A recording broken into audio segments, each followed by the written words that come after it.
Okay, what up, ladies and gents? It's your favorite Asian robot right here, and I'm doing this video because I was asked to play this game called Runway 66, all right? And I have to tell you that it is a one-star horror slop review that I'm going to be doing here today. Why am I giving it only a one-star? Why am I calling this horror slop? Why is it boring and generic? Well, I'm actually going to show you when I play the game.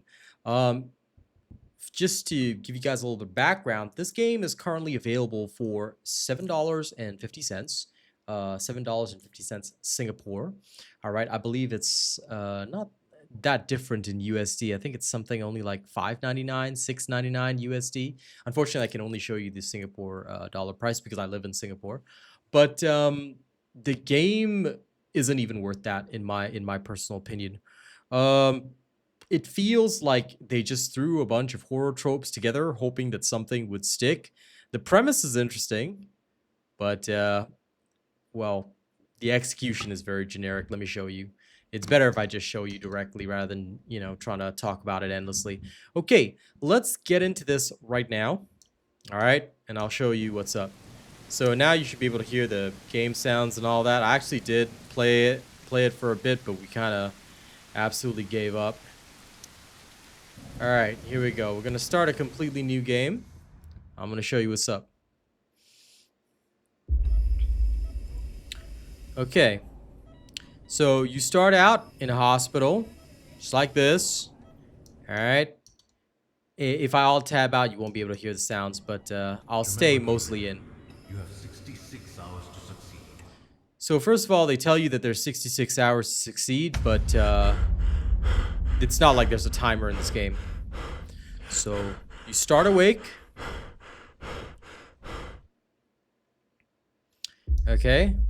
They tell you the basic controls. You can walk around with WASD, look around with the mouse, and you run with the left shift. All right, so we'll be doing exactly that.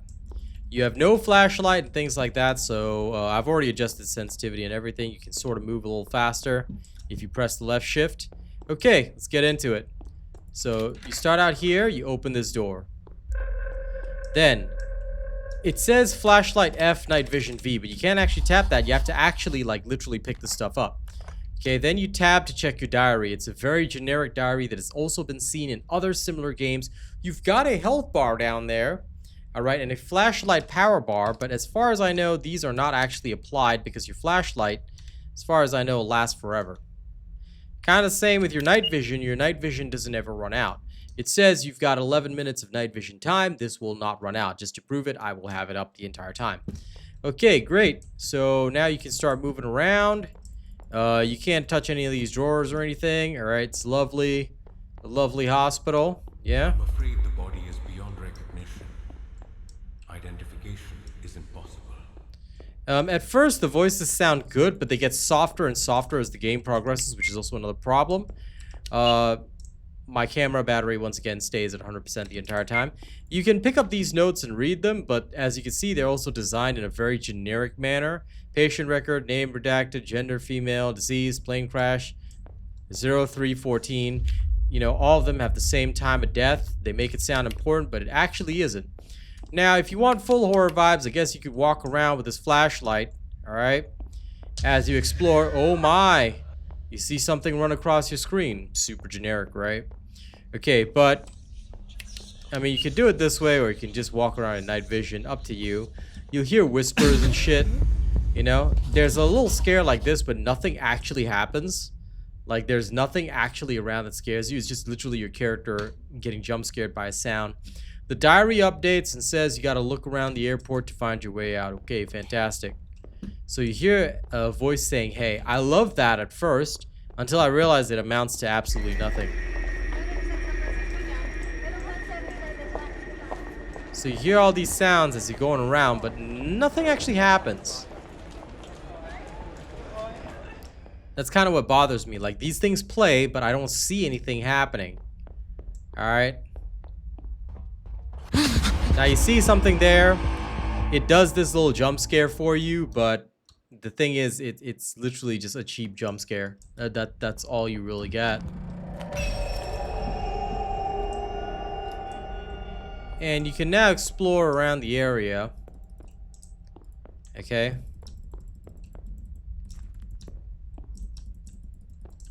At least the footsteps are a nice touch, because that was kind of creepy at first, until I realized it's just your footsteps.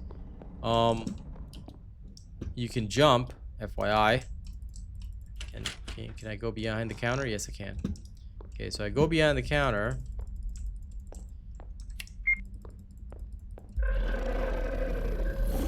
Yeah, you'll see something walking around, right? Oh, looks scary. But unfortunately, like I said, it doesn't amount to anything. It doesn't amount to anything chasing you or doing anything like that. You just hear sounds, which is great for the atmosphere, but again, it does not amount to anything special. So here, there's mannequins and stuff, and some of these will get you. Like they will actually get you. Like, if I'm not wrong, there was a weird scare here, but I can't remember. Anyway, you head up with the lovely generic music, right? And then it tells you look around the airport and find your way out. This big arrow shows go that way, right? Ah, and you see this. Do not get anywhere closer to the rift, Gabriel. It's just a system error, and I'm fixing it now. Yeah, so you're in your memories. That's the whole idea of this, right? Was there not a bottle of Jack Daniels that I could drink around here? No, there isn't. Alright. And then you hear the hay again, which is really fantastic. You know, like I said, at first it seemed good, but then I realized that it was all just generic stuff. It's all the same generic stuff that, you know. Then you get an announcement. Dear passengers, and Gabriel, you are now expected at Gate 3 for departure. Please proceed without delay. The flight won't wait forever. Okay, so now you have to find Gate 3, right? It says find Gate 3. Okay, great. So you're supposed to go down there. And you do.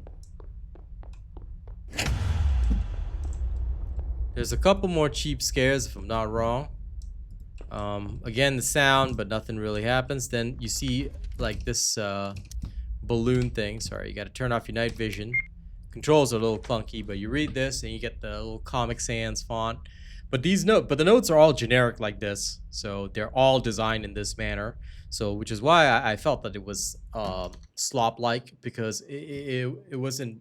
It was just like they just reuse the same note asset every single time, and this is all they toss out to you. So it stopped the immersion for me. It didn't feel scary at all. I mean, I guess you can't expect too much from, you know, $6-7 horror game, but you know, I mean, you got to take pride in your work, I feel. And you want to make something, you got to make something that you yourself would find terrifying. Like, this is okay, but it seemed more like a student project than anything. Anyway, let's carry on. So, door code 2209. So you go here, you type it in 2209, and then there's a clown there. Man, super scary, right? So that's Clown McGregor. He's gonna be your guide for this. All right. You get here. I'm getting closer. And see, at first your voice sounds good, but later on it starts to get softer and softer, which is so weird. Anyway, please form an orderly queue. Okay, we're gonna go through that. Yep, you beep during the metal detector. And then where's the door?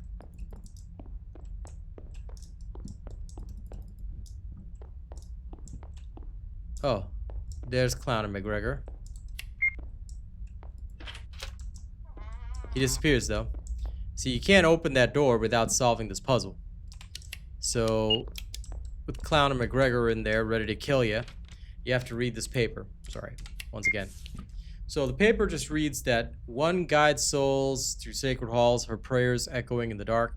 So this is telling you like the clues to solve the Dar puzzle. So her prayers, mask of disease, a god buried as a king. All right.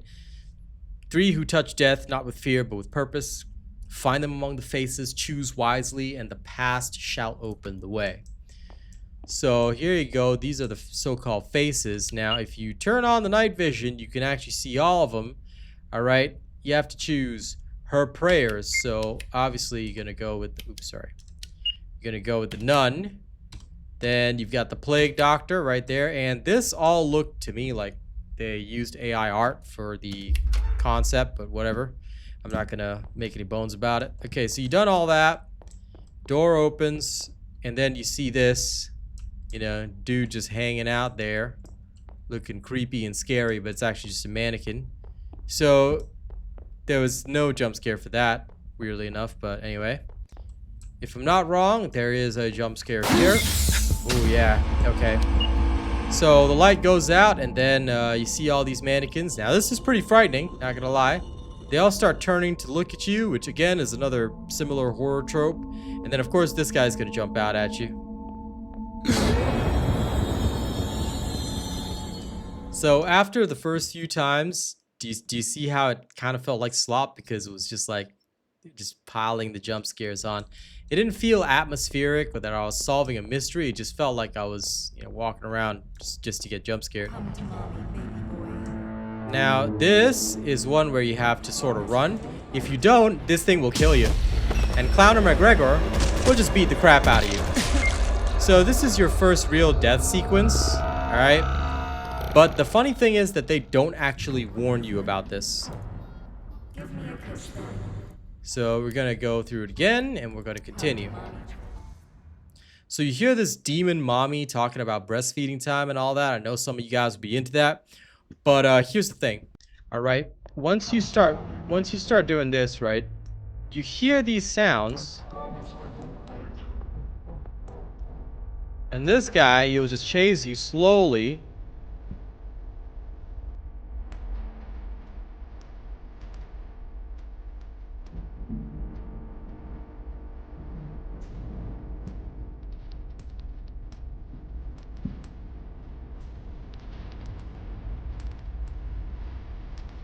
But she also she can easily get stuck on some of these areas. So, yeah. Thankfully, she chases you at a relatively slow speed, so...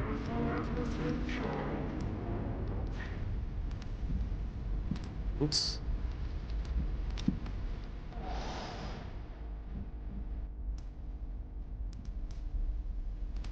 Scary, right?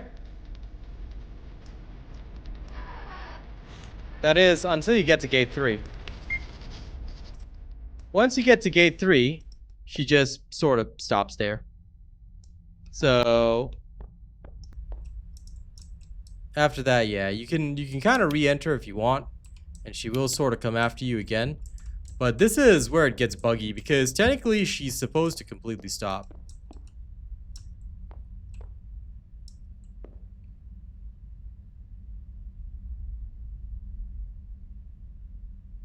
In my first playthrough, right, just so you know, she got stuck around, like, these chairs there, and she just stopped moving. But anyway, this is the plane wreck that you're supposed to find, so search the plane wreckage and find the black box is your next objective. And if you really want to, you can go say hi to Clowner McGregor, also known as creepy breastfeeding mommy. Alright. She's the one that tells you that there's no escape. Okay, anyway, this is the plane wreck. Then you see this awesome scene of a plane coming in and crashing.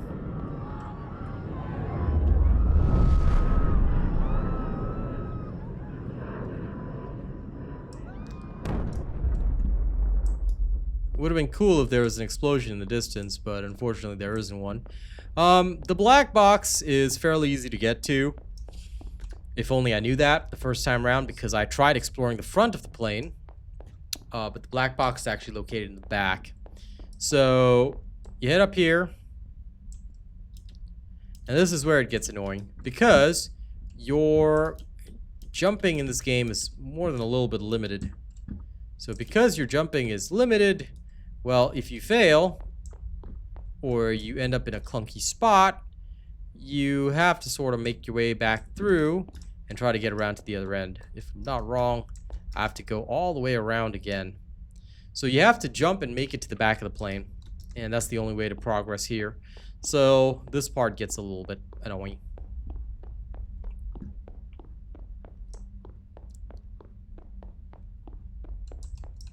Okay. If you crouch, okay, there we go. Crouch here. I think I can jump if I be careful. Okay, yeah. You do have to be careful here because if you fail, you end up back here. However, thankfully you can sort of just make it back. Now this sequence literally takes a little bit of time to get through, mostly because, yeah, there we go. You got to do it specifically just right. You got to hop up on that little bar and then cross over, which is god-awful. Anyway, here's the flight recorder, the black box. Okay, so you go into that, and then you will...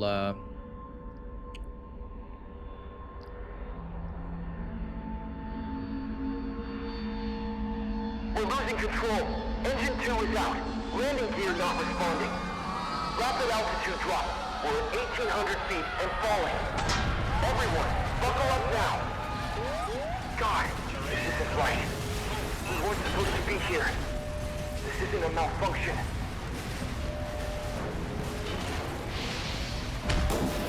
Bank angle, bank angle, bank angle. As you can see, the subtitles are completely out of sync. Alright, which is problematic as well. I don't know if you saw that, but yeah, the subtitles are out of sync. I know I'm covering some of them. Then you end up in, like, the simulation room. Warning. Proceed through the simulation. Warning. Warning. Warning. You get to this binary door, Warning. and you have to wait for it to open. Warning. And you go through it. We're losing sync, Gabriel. Stay with us. Try to remember what happened after that crash. Warning. Warning. Then at the end there, You're alright, almost there, you're Gabriel. about to see Follow God. the light and think harder. Warning. Okay, you ready to see God? Let's go see God.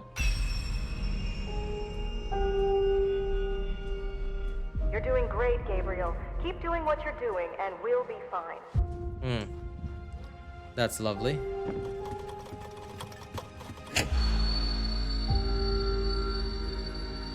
There's some chaos cultists right there.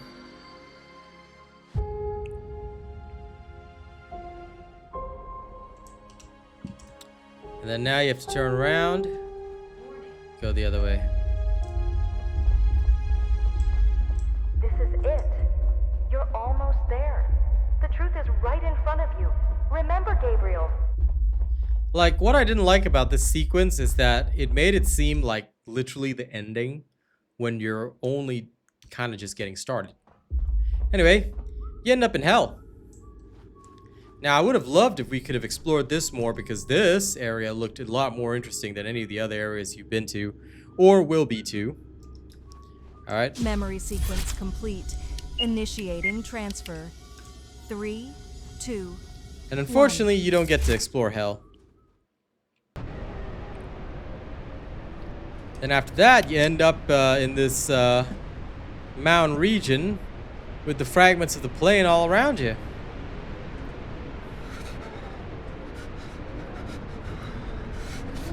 It's freezing cold. Journal says, follow the mountain path. Okay, you still have your diary with you.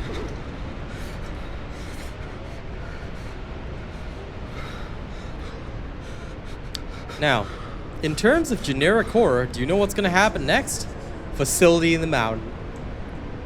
Oh, I'm sorry for yawning.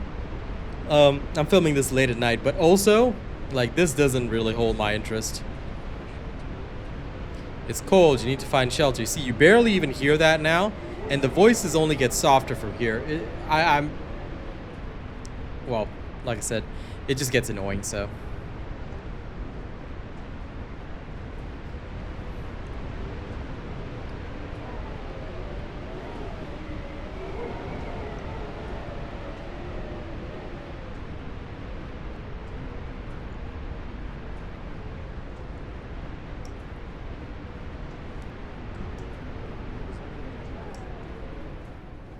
See, you say, is anyone out there? You can also see, like, this organic meat, and you hear that. But you don't know what's going on. Attention all personnel. The following individuals are to report to the briefing room immediately. Dr. Lenhart, Officer Reyes, Engineer Malik, Specialist Torah. You are assigned to the investigation team for the recent aircraft incident. Repeat. Dr. Lenhart, Officer Reyes, Engineer Malik, and Specialist Torah. Report to the briefing room without delay. This is a priority directive. Okay, then you try and go in here. It's pizza boxes. And highly volatile, handle with extreme care. I love the signage here. Like, again, this breaks immersion for me. So a little bit of clipping there, but I don't really mind the clipping for games like this. It's just, they could have done up like proper military signs or something. It would have looked cooler. Military supply drop, property of Facility X. Love the name as well. Even the name's generic. As soon as you come out, ooh, Spooter, you know, climbing over the mountain.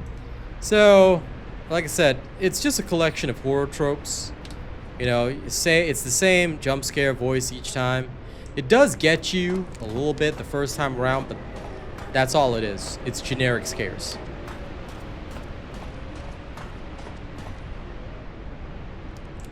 And you'll quickly find it's all the same. And there's another little thing. You know, you could read it, but it literally has no bearing or impact on your gameplay. You can blow out this candle. Play around with the device if you want. But it doesn't do anything else. So the watchtower like has these interactable points, but they serve no purpose. Okay. Oh. And everything is interacted with a mouse click, by the way. There's no button for interaction, which gets a little awkward sometimes. But anyway. You can't jump down. I'm pretty sure you get hurt if you do. Oh. Yeah, you can actually take damage, which is pretty insane. And now I'm down to like this 11% health. And if you're down to like low health, there's no healing in this game, weirdly enough. So you either have to reload or just deal with fuzzy vision the entire time, which is not great. So you probably want to exit, play, and then get back to it. So if you take damage in that weird way, you have no way of recovering. Take note of that. Okay, now.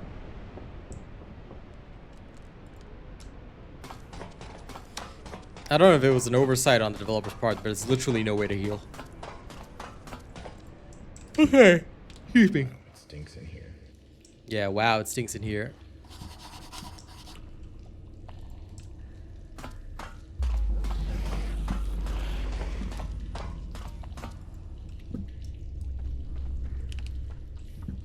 Now, pay attention to these numbers, by the way. The 1 is yellow. The 4 is white.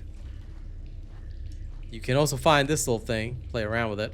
It says interact. Do you see the button that says interact? Hold up. There's the button that says interact. But I'm slamming it right now and it does nothing. So, I don't know. I'm not quite sure what the purpose of that was. But yeah. There is that. And this is why it felt unpolished and weird. Okay, come in here.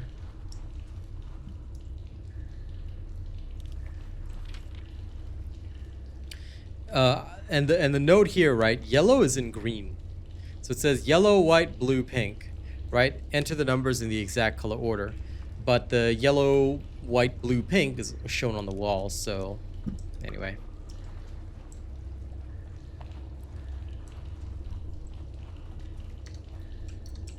Search around the sewers and look for someone. Spooter! There's 5 here.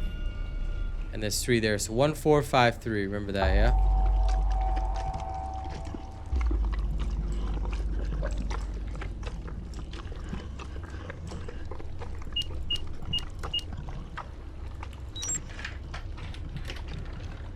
You can open the door. Now it gives you some lore here, some test log lore. If any of you do decide to buy this and try it out, I'll leave that to you. You see some spiders in here, but don't worry because there's no actual scare, to the best of my knowledge.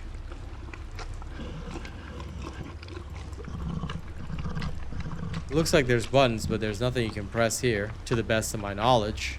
I could be wrong. But anyway, take it, use it, then put it back. If it goes missing, it's hard to replace. Yeah, that's great.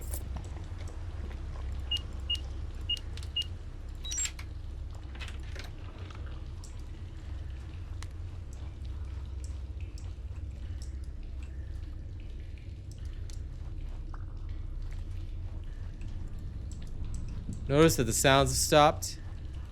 Yeah, because that thing is loose. So, I don't know how it gets out, but effectively, get through all that, it'll be around here if I'm not wrong. Yeah, he just spawns in. Okay, so you want to just go here, unlock this quickly, and go through. Alright, you don't really want him coming up on you. But thankfully, he doesn't enter here. So yeah, he just kind of stands there.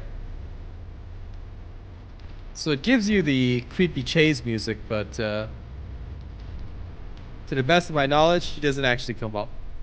And he doesn't go into that door. So the chase music stops here. I assume he was supposed to chase you down here, but he doesn't. So there's that. Can't open this. And it tells you find a wire cutter, and now you investigate further into the sewer. And again, the cheap jump scare. It does get you. Like, you will jump up a little bit, but again, you know, once you're used to them, there's nothing much. Then it'll say something about, like, more lore. That you can grab this key. You can open the closet and find burned human remains. Or burned flesh remains, whatever you want to call it. There's more, like, lore stuff. But effectively, they were growing humans or something like that, as far as I can tell. Pretty generic horror fare. This thing will grow in front of your eyes, but it's not dangerous, thankfully. Like, it's not going to hurt you or anything. So, now that you have this magical key, you can see it in your inventory if you want, but it doesn't give any item descriptions or anything. It just says key. And you have to right click to use it, so that's done. You carry on. You can hear a sound, but there's nothing actually in there. So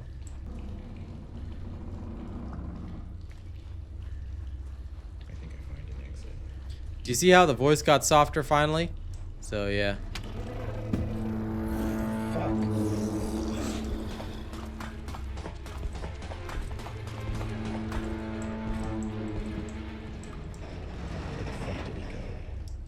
So that thing runs at you. You got to get to this ladder, climb up, and then it vanishes. Alright. That is pretty much the end of that. Then this one is what I wanted to show you guys before I end the sequence in about half an hour. Quest 5. Doesn't actually tell you what the quest is, just quest 5. So this game is still buggy, broken, and generic as all hell. So I hope that this half-hour playthrough helps to showcase what this game is all about. I'm glad that they gave me an opportunity with the key to test this, but I'm just gonna have to be really honest. This is not worth your time. This has absolutely been generic. This has been unfortunate. Unfortunate is the word I would use, because I feel like they had an interesting premise here. If they had put in a little bit of effort into their stuff and made an actual atmospheric kind of game, you know, actually given the players a little bit of a challenge and, you know, made it feel actually terrifying instead of going for the cheap jump scare angle, it might have worked out better. But, you know, unfortunately, in this day and age of slop, this is horror slop, and I'm disappointed with it. So devs of Runway 66, I'm sorry for this review, but I hope you do better in future. I am always enthusiastic about supporting indie developers and, of course, even checking out horror games. But yeah, unfortunately, this one missed the mark by quite a bit. Anyway, I'm Real Asian Robot. You can let me know what you thought about this in the comments. If you do decide to pick it up, look for Runway 66 on Steam. You can experience it for yourself. Like I said, it's not too expensive. So it's not really much of a loss, but me personally, I don't think it's worth the price tag. All right. Thank you all, and I'll see y'all in the next video. Don't do anything too weird while I'm gone. Catch you later.